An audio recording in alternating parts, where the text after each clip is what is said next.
The easiest target was one of the smallest minorities in the Jewish people. Hitler removed birthright citizenship rights and started rounding them up for mass deportation as illegal immigrants. The Nazi-controlled press propaganda machine highlighted acts of violence by the Jewish people to convince the general public that these Jewish immigrants were a danger to the real Germans. Project 2025, anyone? Hitler wasted no time dismantling democracy. Loyalty wasn't just encouraged, it was demanded. Opponents were silenced. Media who dared to defy were labeled the enemy of the people. Sound familiar?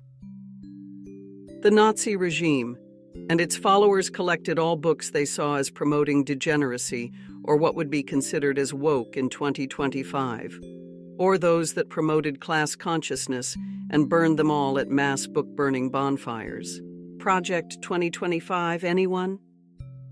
Berlin had a thriving 2S LGBTQIA+ community in the 1920s, including the first transgender clinic that was burned to the ground by the Nazis.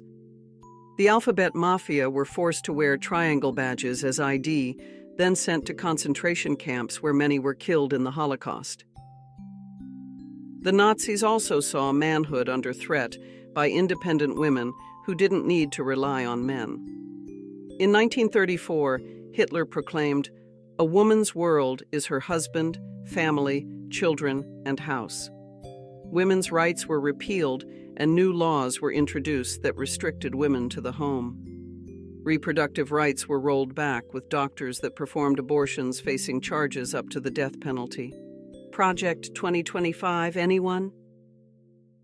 In closing, although most Germans went along with their lives as usual until many of them faced the same tragic fate as the ones determined as the enemy. By the time Hitler's reign of terror was forced to an end by the Allied forces, 11 million people were murdered in the Holocaust, with an additional 70 to 85 million killed in World War II.